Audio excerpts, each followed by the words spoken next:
एक ही तो है बीवी।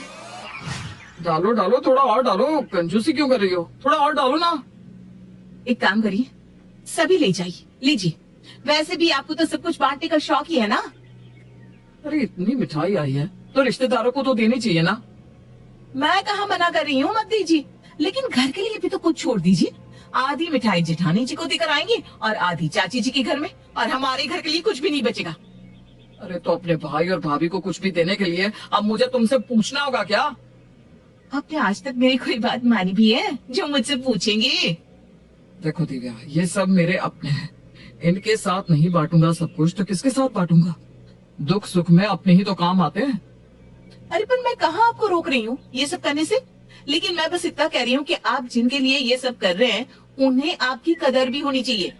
अरे अपनों के बीच कभी फायदा नुकसान देखा जाता है क्या? पता नहीं क्यों बीवी आते ही पति के सारे रिश्तेदारों को अपना दुश्मन समझने लगती है। लेकिन मैं उन पतियों में से नहीं हूँ जो पत्नी के कहने पर अपने खानदान से लड़ जाऊं। मेरे भैया भाभी चाचा चाची सब मेरे अपने हैं, मैं उनके लिए सब कुछ कर सकता हूँ। आपकी मर्जी। पता नहीं क्यों आपको तो मैं ही बुरी लगती हूँ हमेशा। तुम बुरी नहीं हो दिव्या, लेकिन पता नहीं क्यों तुम मेरे खानदान के बारे में ये सब कहती रहती हो। देखो मैंने तुम्हें पहले भी समझाया है कि वो मेरे अपने हैं। जैसे तुम अपने मायके वालों से प्यार करती हो वैसे ही मैं भी करता हूँ। मुझे आपसे कोई बहस ही नहीं करनी। जाइए, ले जाइए मिठाई अपने रिश्तेदारों के लिए। यहाँ सामने ही तो जाना है, चलो तुम भी साथ में मिलाना उनसे। नहीं, मेरे पास बहुत काम है, मेरे पास वक्त नहीं है आपके रिश्तेदारों के साथ बैठकर गप्पे लड़ाऊं। तुम और तुम्हारी बात है सच में। ठीक है, मैं भैया और चाचा जी के घर देकर आता हूँ मिठाई। आकाश के भाई भाभी और चाचा चाची का घर बिल्कुल उनके पास में ही था। आकाश अपने घर वालों से काफी करीब था, जैसे हर कोई होता है। उनके लिए कुछ भी करने में उसे खुशी ही मिलती थी, लेकिन पता नहीं क्यों दिव्या को ये बात बिल्कुल भी पसंद नहीं आती थी। वो हमेशा आकाश को अपने रिश्तेदारों के साथ घुलने मिलने से और कुछ भी देने से मना ही करती रहती, लेकिन आकाश कभी भी उसकी बातों से इन्फ्लुएंस नहीं होता था। भाभी कहाँ हैं आप? अरे आकाश तुम आओ आओ। अरे आजा आजा, कैसा आना हुआ? अरे कुछ नहीं भैया, बस घर पर ये अच्छी सी मिठाई आई थी तो सोचा आपके लिए भी ले आओ। बहुत अच्छी है मिठाई, खा कर देखिएगा आप। अरे वाह, तुझे तो पता है मुझे मिठाई कितनी पसंद है, ला दे। लीजिए।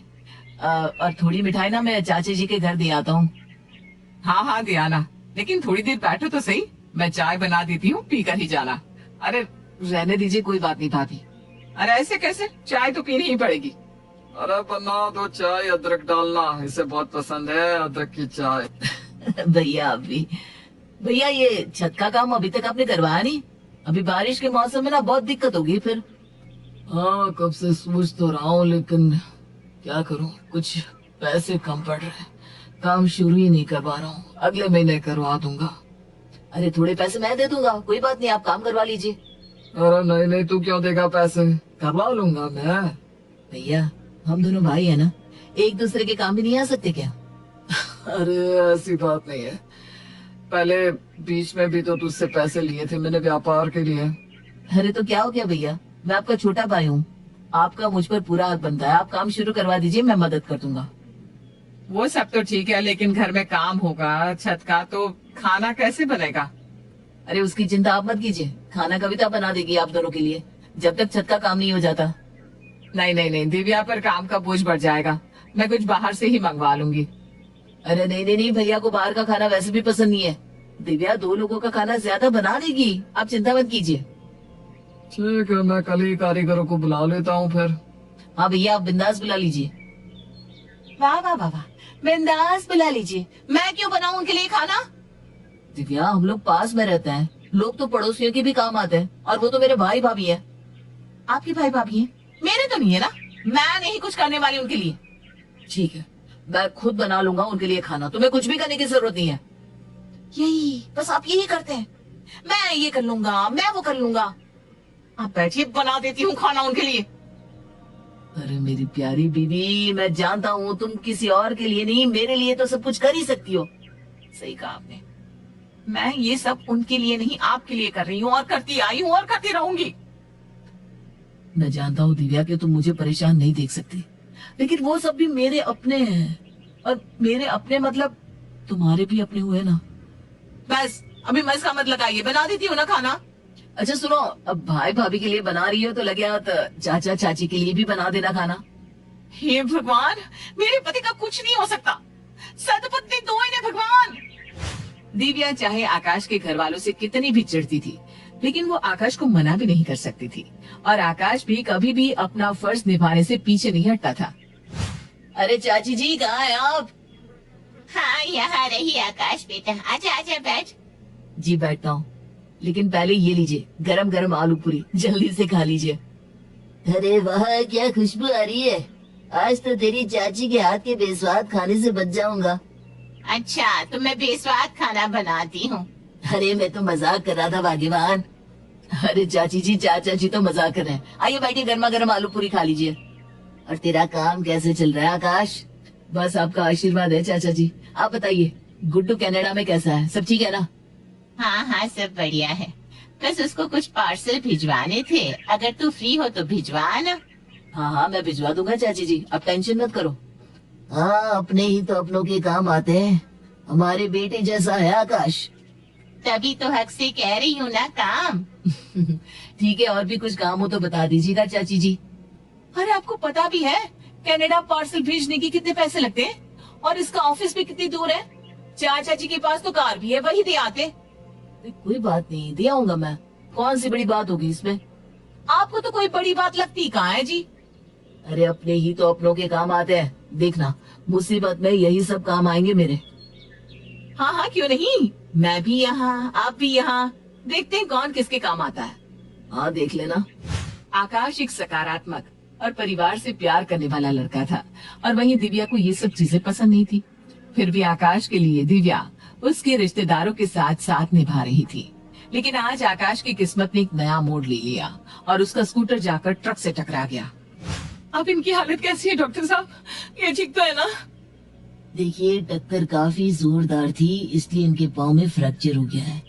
लगभग 3 महीने तक ये नहीं चल सकते। आपको इनका पूरा ध्यान रखना होगा, इनका पाँव जमीन पर नहीं पड़ना चाहिए। जी डॉक्टर, मैं इनका पूरा ध्यान रखूंगी। ठीक है, मैं कुछ दवाइयाँ लिख देता हूँ, फिर आप इन्हें घर ले जाइए, पर इनका पूरा ध्यान रखिएगा, वरना इनका पैर पूरी तरह से खराब भी हो सकता है। नहीं नहीं डॉक्टर साहब, आप निश्चिंत रहिए, मैं इनका पूरा ध्यान रखूंगी। आप चिंता मत कीजिए डॉक्टर साहब, मेरे भैया भाभी और रिश्तेदार भी हमारे घर के पास ही रहते हैं, मुझे कोई दिक्कत नहीं होगी। अच्छा ठीक है, लेकिन 2 दिन से तो अस्पताल में कोई दिखा नहीं आपका रिश्तेदार, बस आपकी पत्नी ये सब कुछ कर रही है। वो उन्हें पता नहीं होगा ना, इसलिए। ठीक है कोई बात नहीं, मैं आपको दवाइयाँ लिख कर दे देता हूँ। तुमने किसी को बताया नहीं कि मेरा एक्सीडेंट हो गया है? मैंने तो सबको फोन किया था, लेकिन कोई यहाँ अस्पताल नहीं आया। अरे तुमने ठीक से कहा नहीं होगा दिव्या, नहीं तो अभी तक तो सब लोग पहुँच जाते। चलो कोई बात नहीं, अब हम घर चल रहे हैं ना, देखना सब लोग आ जाएंगे। अभी आप आराम कीजिए, मैं दवाइयाँ लेकर आती हूँ आपके लिए। हाँ ठीक है, तुम एक काम करो, चाचा जी को फोन कर दो कि वो कार लेकर आ जाए, मैं ऐसे भी चल नहीं पाऊंगा। ठीक है। हेलो चाचा जी, वो ना हमें आपकी कार की जरूरत थी, क्या आप आकाश को लेने आ सकते हैं? दरअसल उनके पाँव में फ्रैक्चर हुआ है, तो वो चल नहीं पा रहे हैं। अरे बहू मैं आ जाता, लेकिन मेरे घुटनों में ना बहुत दर्द है, तो मैं कार नहीं चला पाऊंगा, तुम कोई और बंदोबस्त कर लो। हाँ बहू? हाँ ठीक है चाचा जी। क्या कहा? आ रहे हैं ना? ना कहा उन्होंने, कह रहे उनके घुटनों में दर्द है, वो नहीं आ सकते। अच्छा, हाँ शायद घुटनों में दर्द होगा, कोई बात नहीं, छोड़ो। आप चिंता मत कीजिए, मैं टैक्सी ले आती हूँ, आप यहीं आराम कीजिए। आकाश की इस हालत के बाद दिव्या अकेले ही उसका ख्याल रख रही थी, और अभी तक तो कोई भी उनकी मदद के लिए नहीं आया था। दिव्या जैसे तैसे टैक्सी लेकर घर पहुंचती है और आकाश को गाड़ी से बाहर निकालती है। अरे मेरे पास तो पैसे ही नहीं है, लगता है बैंक से निकलवाने पड़ेंगे। अरे तुम भैया से ले लो ना टैक्सी का भाड़ा, फिर उन्हें वापस कर देना, अब इस वक्त कहाँ बैंक में जाओगी। हाँ ठीक है, अब भैया आप 1 मिनट रुकिए, मैं सामने से अपने जेठ जी से पैसे लेकर आती हूँ। दिव्या सामने अपनी जेठ जेठानी के पास टैक्सी के लिए कुछ पैसे मांगने जाती है। अरे दिव्या, मेरे पास तो छुट्टा ही नहीं है। और मेरे पास तो पैसे ही नहीं होते, तुम तो जानती हो ना, अभी सब्जी पे खत्म कर दिए। भैया बस टैक्सी वाले को किराया देना है, उसके लिए 500 रुपए चाहिए, मैं आपको शाम को लौटा दूंगी। हाँ वो तो ठीक है, लेकिन मैंने पैसे रखना ही छोड़ दिया है, और अभी अभी हमने घर की छत पर इतना खर्चा किया है, इसलिए आजकल ना पैसों की भी तंगी है। हाँ, तुम किसी और से मांग लो ना दिव्या। क्या हुआ, ले आई पैसे? उन्होंने पैसे देने से मना कर दिया। मना कर दिया? शायद अभी उनके पास नहीं होंगे। 1 मिनट, मेरे पास शायद घर में कुछ पैसे पड़े हैं, मैं ले आती हूँ। आकाश के इस वक्त में जब उसे सबसे ज्यादा अपनों की जरूरत थी, तब कोई भी उसका साथ नहीं दे रहा था। सिर्फ अकेली दिव्या थी जो दिन रात एक कर उसकी सेवा कर रही थी। अभी आपका पैर कैसा है? अभी तो पहले से काफी बेहतर है। ठीक है, तो कल हम डॉक्टर को दिखा देते हैं। ये सब तुम्हारी सेवा की वजह से हुआ। अगर तुम नहीं होती तो पता नहीं मैं चल भी पाता या नहीं। ये आप कैसी बातें कर रहे हैं? पति पत्नी एक दूसरे के पूरक होते हैं, दुख सुख में वही एक दूसरे के काम आते हैं। अच्छा, एक बात बताओगी? पूछिए ना, क्या बात है? तुम हमेशा मुझे रोकती थी मेरे रिश्तेदारों के साथ इतना सब करने के लिए।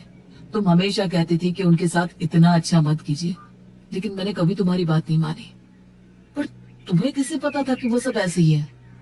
आकाश, आप दिल के बहुत साफ हैं। आपको सबकी चिंता होती है, अपनों की परवाह होती है।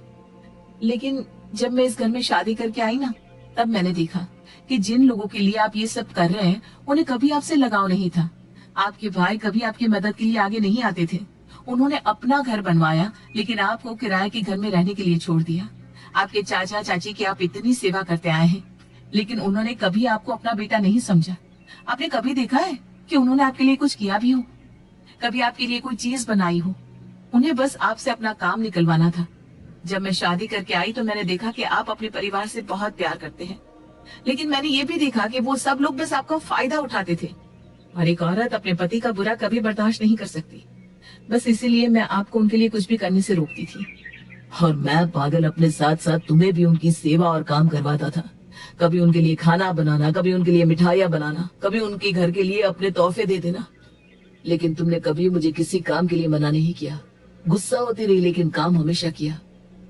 मैंने ये सब उनके लिए नहीं, अपने पति के लिए किया, क्योंकि आपको खुशी मिलती थी, इसलिए। आकाश, मैं ये नहीं कहती कि आपको अपनों से दूर हो जाना चाहिए। ये समाज औरतों और पत्नियों को गलत समझता आया है। उन्हें लगता है कि हम घर तोड़ते हैं, अपने पति को अपनों से दूर करते हैं, लेकिन हम बस अपने पतियों को मोहरा होने से बचाते हैं। हम नहीं चाहते कि कोई भी उनका गलत फायदा उठाए। आज जब मैं इस हालत में हूँ, तब मुझे पता चल रहा है कि मेरी एक पत्नी ही है जिसने बिना किसी स्वार्थ के मेरा साथ निभाया, मेरी सेवा की है। मैं हमेशा कहता रहा कि अपने ही सुख दुख में काम आते हैं, लेकिन मैं ये भूल गया कि पत्नी से अपना कोई नहीं होता। आकाश, मैं नहीं कहती कि सब लोग एक जैसे होते हैं, लेकिन जो अपने वक्त बदलने पर बदल जाए, ऐसे रिश्तेदारों से दूर रहना ही बेहतर होता है।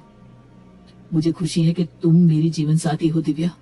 अगर तुम मेरे साथ हो तो मुझे किसी अपने की जरूरत नहीं है। आकाश के बुरे वक्त ने उसे काफी कुछ सिखा दिया। उसे समझ में आया कि पत्नी की जगह इस दुनिया में कोई अपना ले ही नहीं सकता। दिव्या की सेवा से आकाश की हालत में काफी सुधार भी आ गया था और अब वो बिल्कुल ठीक हो चुका था। दिव्या, देखो मैं तुम्हारे लिए क्या लाया हूँ। सूखी मेवे की मिठाई। अरे वाह, सूखे मेवे की मिठाई, क्या बात है।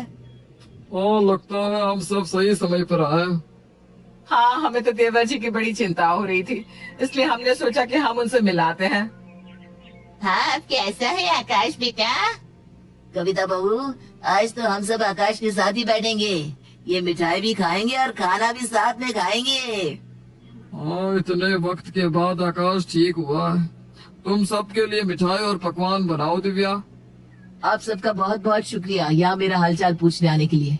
और रही बात इस मिठाई की, तो ये मैं दिव्या के लिए लाया हूँ, उसे बहुत पसंद है। और हम आज बाहर खाना खाने जा रहे हैं, तो आप सबको अपने घर जाकर ही खाना खाना पड़ेगा। अरे कोई बात नहीं, हम सब भी तुम्हारे साथ होटल में चलते हैं खाने। क्यों? हाँ, सारे अपने लोग मिलकर खाना खाएंगे। आप सब बाहर खाना खा सकते हैं, लेकिन आज मैं सिर्फ अपनी पत्नी के साथ बाहर जाना चाहता हूँ।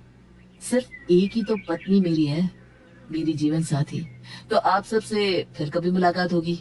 शुक्रिया आने के लिए। चले मेरी बीवी। हाँ।